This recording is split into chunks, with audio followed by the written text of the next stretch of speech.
며칠 전에 우리가 충격적인 뉴스를 들었는데 일본의 아베 전 총리가 총격범에 의해서 죽음을 맞이했습니다. 일본을 비롯해서 온 세계가 다 충격을 받았습니다. 사실 지금 현직 총리는 아니지만 이 아베 총리와 그 가정과 그 가문이 얼마나 일본의 대단한 가문인지 모릅니다. 그 집안 대대로 일본 정치 핵심적인 권력을 가지고 있는 가문이었고 몇 대에 걸쳐서 또 자기 외조부도 일본의 총리를 지내고 자기도 총리를 지내고 또 아베 본인도 일본에서 역사상 가장 길게 총리를 지냈던 그런 엄청난 권력자였고 권력자의 가문이었다라는 것입니다. 비록 싫어하는 사람이 있을지라도 감히 아베에 대해서 뭐라고 하지 못하고 아베에 대해서 해를 끼치지 못할 대단한 가문이었다라는 것입니다. 그가 가진 정치적인 영향력이 얼마나 대단했냐면 벌써 총리를 물러나고 그의 뒤를 이어서 두 번이나 총리가 바뀌었음에도 불구하고 여전히 일본 내에서 가장 정치적인 영향력이 가장 대단한 사람이 아베였다라는 것입니다. 그래서 이번에도 이미 총리 끝난 지 한참 되었지만 이제 이번에 선거에 출마하는 사람들이 너도 나도 아베에게 좀 와서 도와달라, 나를 위해서 좀 연설해달라, 유세해달라 다 부탁을 하는 거예요. 그 아베가 여기저기 불려다녔다라는 것입니다. 그런데 이번에 뉴스를 보니까 원래 이번에 그 나라현이라는 곳에서 이제 도와주다가 자기를 따르는 이 정치인 선거를 도와주다가 총을 맞았는데 원래 거기에 갈 일정이 아니었다라는 거예요. 그 전날, 하루 전날 원래 다른 데로 가기로 되어 있었는데 하루 전날 그 일정이 바뀌어서 그 전날 자기를 정말 따르는 자기 계파, 자기 파벌에 있는 정치인이 부탁을 해서 어쩔 수 없이 하루 만에 일정을 바꿨다라는 것입니다. 하루 전에. 이렇게 총 맞을 줄 알았더라면, 이렇게 이런 일이 생길 줄 알았더라면 갔겠습니까? 가지 않았을 것입니다. 암살 위협이 있다라고 위험할 거라는 걸 알았더라면 아마 가지 않든지 아니면 적어도 뭔가 준비를 했겠죠. 경호를 더 두껍게 하든지 경찰을 더 부르든지 아니면 어떤 차량에 탑승을 하고 이동을 하든지 했을 텐데 전혀 위험할 것도 알지 못했고 이렇게 총을 맞을 줄, 세상을 떠날 줄 알지 못했다라는 것입니다. 제 아무리 대단한 권력을 가지고 있어도 제 아무리 대단한 가문의 사람이라도 소용이 없다라는 것입니다. 세상에 실패하기 위해서 살아가고 노력하는 사람은 단 한 명도 없습니다. 실패할 것이라는 것을 알면 애초에 시작도 하지 않는 것이 사람의 본성입니다. 이럴 줄 알았더라면 하고 후회하는 일들이 우리 인생에서 얼마나 많이 있습니까? 1928년 미국 어떤 유명한 고급 호텔에 이제 한 50대 중년 남자가 호텔에 투숙하려고 이제 체크인하려고 프론트에 갔습니다. 프론트에서 이렇게 체크인하고 있는데 그 프론트 데스크 직원이 그런 이야기를 물어보더라는 거예요. 주무실 겁니까? 뛰어내리실 겁니까? 워낙에 그때 1928년에 경제 대공황이 와서 너도 나도 호텔에 묵는 사람들이 다 뛰어내린다는 거예요. 숙박하는 사람보다 뛰어내린 사람이 더 많더라는 것입니다. 그러니 이 호텔 직원이 물어보는 거예요. 숙박하실 겁니까? 뛰어내리실 겁니까? 대공황으로 인해서 실패한 투자자들, 실패한 사업가들이 너도 나도 다 그렇게 극단적인 선택을 하던 시대였다라는 것입니다. 대공황 때만 이런 일들이 있었던 것이 아니라 그 이후에도 IMF나 세계 금융위기 등 경제에 타격이 있을 때마다 수많은 사람들이 그 실패 때문에 다 극단적인 선택을 하고 인생을 망가뜨린 일들이 많았다라는 것입니다. 실패로 인해서 인생을 망치고 또 극단적인 선택을 하는 것이 돈 때문에만 하는 그런 것은 아닙니다. 어떨 때는 학생들이 너무너무 공부를 잘하는 학생들인데 시험을 망쳐서 대학 입학을 망쳐서 극단적인 선택을 합니다. 이 실패를 감당하지 못하는 것입니다. 내가 이 실패를 견디지 못하는 것입니다. 유명한 인기를 누리던 연예인이 인기가 떨어지니까 이건 내 인생 실패했다. 견디지 못하는 것입니다. 정신적인 병이 찾아오고 극단적인 선택을 합니다. 또 애인에게 실연을 당하고 사랑에 실패해서 또 그 실패를 견디지 못하는 사람도 있습니다. 이럴 줄 알았으면, 이렇게 내가 차일 줄 알았으면 처음부터 그 사람 만나지 말걸, 적당히 가깝게 친구처럼 지낼걸 이라고 후회하는 일들이 있다라는 것입니다. 몇 년 전에 이제 결혼하신 한국 부부 가운데 여자분들에게 이런 질문을 했다라고 합니다.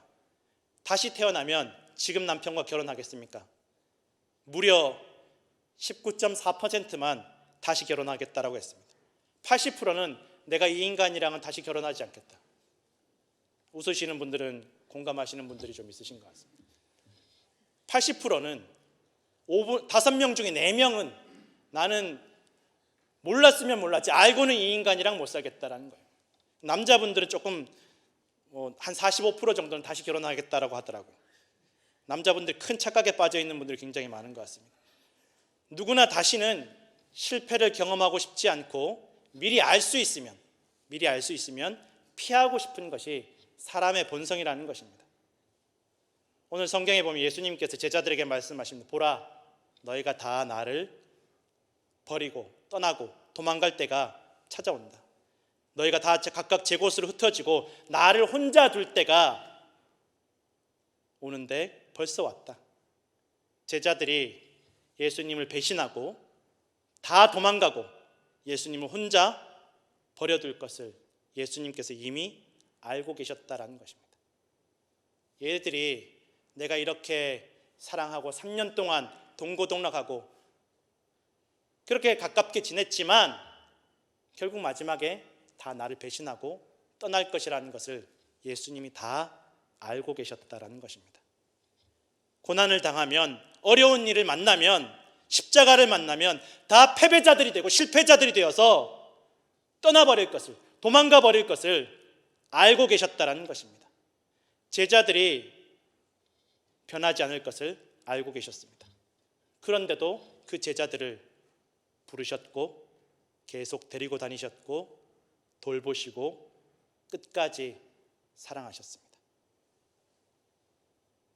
실패할 것을 알았지만 사람 참 바뀌지 않는다는 말이 있습니다. 맞습니다. 교회 다녀도 사람 쉽게 바뀌지 않습니다. 여러분, 예수님이 직접 3년 동안 데리고 다니시면서 가르치고 보여주시고 모든 기적을 경험하게 하셔도 단 한 명도 바뀌지 않고 오히려 다 배신자가 되고 도망자가 되어버립니다. 그래서 여러분, 바뀌지 않는 사람 때문에 속상해하지 마시고 낙심하지 마시고 화내지 마십시오. 예수님도 못하신 일입니다. 예수님은 억지로 바꾸려고 하지 않으셨고 바뀌지 않는 제자들 때문에 속상해하지 않으셨습니다. 야, 너 그 정도 따라다녔으면 그만큼 내가 3년 동안 보여주고 데리고 다녔으면 그 정도 했으면 조금이라도 바뀌어야 되지 않겠냐라고 야단치지 않으셨습니다. 항상 품어주시고 채워주시고 보듬어 주시고 세워주셨습니다. 그 제자들의 부족함을 죄악을 다 끌어안으셨습니다. 그리고 끝까지 사랑하셨다라고 성경에는 기록되어 있습니다. 제자들을 보면 전부 단 한 명도 예외 없이 세상에서 다 손가락질 받는 사람들, 심지어 같은 민족에게도 동족에게도 인정받지 못하는 사람들, 배우지 못하고 가지지 못한 사람들이 다였습니다. 세상에서 인정받지 못하던 사람들을 제자로 부르셨다라는 것입니다.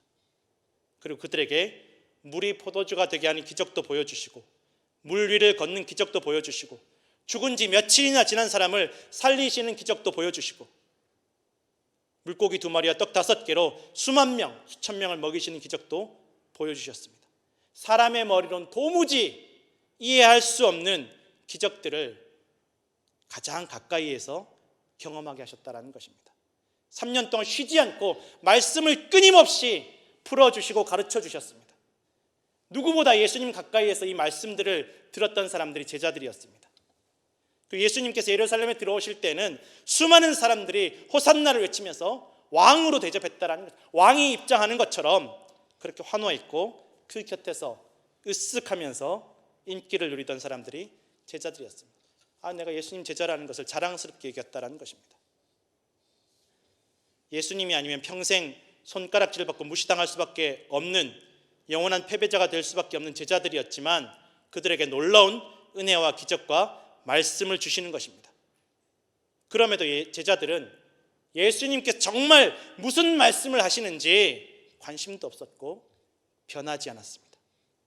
예수님께서 원하시는 것이 무엇인지 말씀하시고자 하는 뜻이 무엇인지 알려고 하지 않았습니다.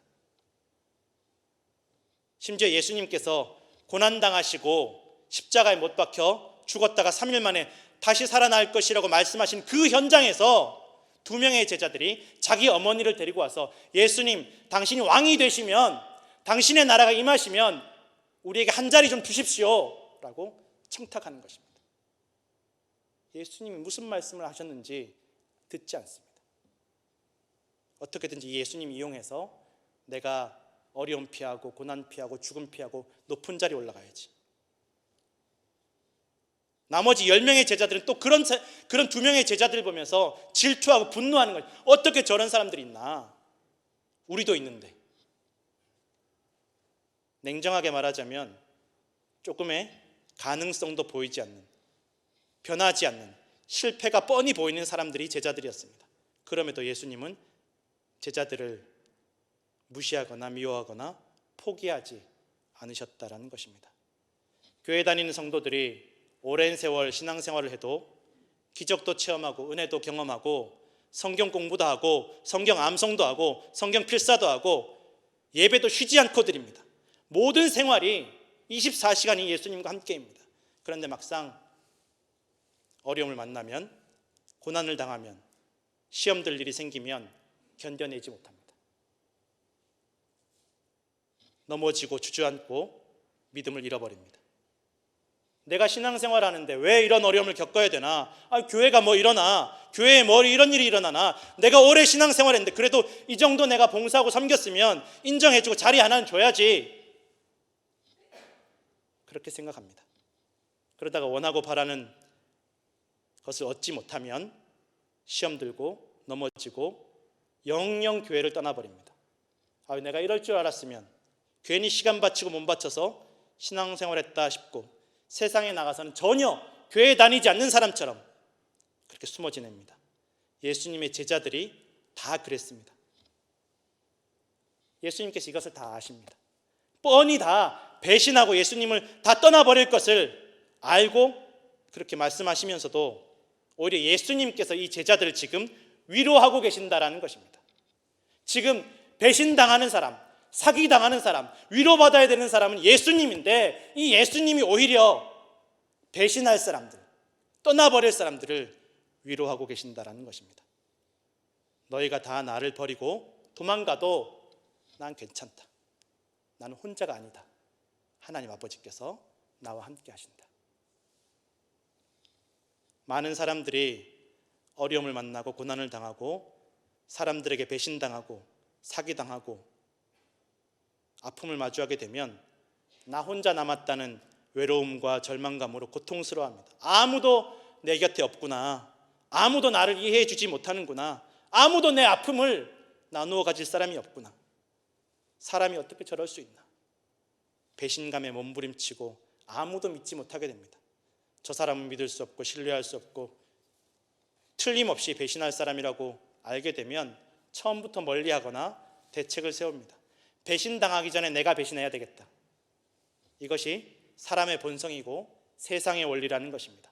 사람을 가려서 만납니다. 쓸모 있는 사람, 쓸모 없는 사람, 믿을 만한 사람, 믿을 수 없고 배신할 사람을 가려서 관계를 맺는 것이 세상에서 살아남고 성공하는 원리라고 배웁니다. 이것이 세상의 법칙이라고 배웁니다.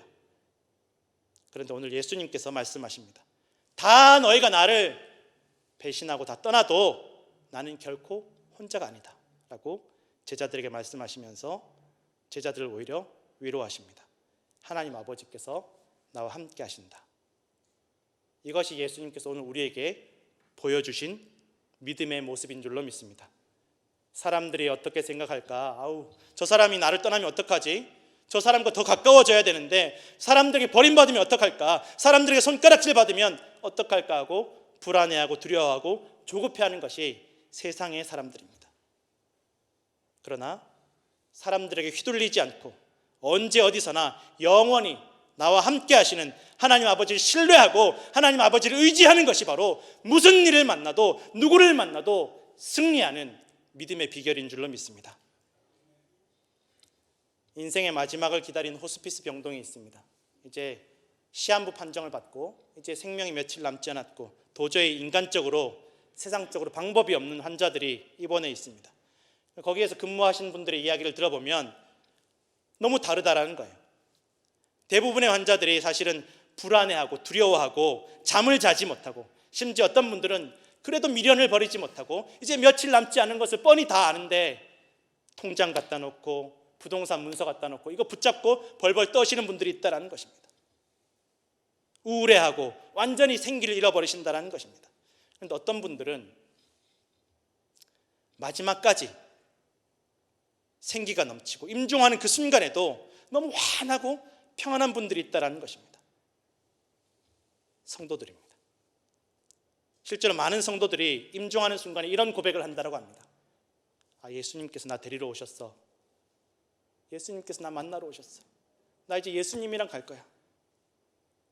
그리고 표정이 그렇게 평안하고 환할 수가 없다는 것입니다. 두려워하지 않습니다. 조급해하지 않습니다. 불안해하지 않습니다. 신방을 하다 보면 평생 정말 5만 가지 어려움을 당하신 성도들의 이야기를 들을 때가 있습니다.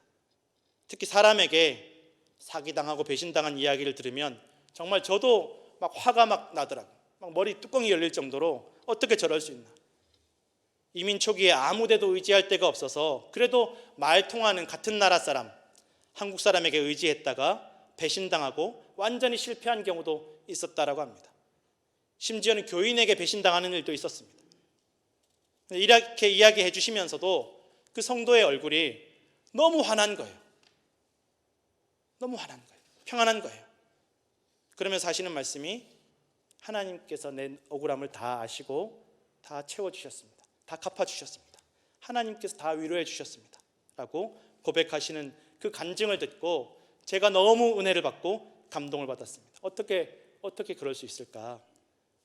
나를 배신하고 나를 어렵게 했던 그 사람이 잘 되기를 내가 오늘도 기도합니다. 라는 그 이야기를 듣고 제가 너무너무 은혜를 받았습니다. 또 어떤 분들은 그렇게 이야기를 하시더라고요. 내 옆에 주변에 이웃집 사람이 그 사람과 사기를 당해서 이제 고소를 했는데 그 소송이 길어지면서 막 마음속에 분노도 해결되지 않고 미움도 해결되지 않고 우라통이 터지는데 소송이 길어지면서 돈도 잃고 건강도 잃고 마지막엔 화병으로 그 사기꾼보다 먼저 세상을 떠나는 것을 보고 정신을 번쩍 들었다는 거예요. 잘 믿는 성도라고 불치병이 다 낫고 죽음을 경험하지 않는 것이 아닙니다. 그러나 무슨 일을 만나도 누구를 만나도 죽음도 불치병도 믿는 자에게는 잠깐 지나가는 경험이고 과정임을 기억하시기를 부탁드립니다. 끝이 아닙니다.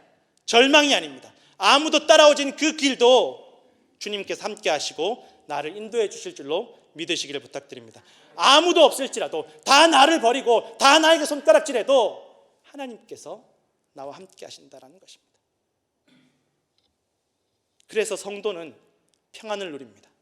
무슨 일을 당해도 누구를 만나도 평안할 수 있습니다.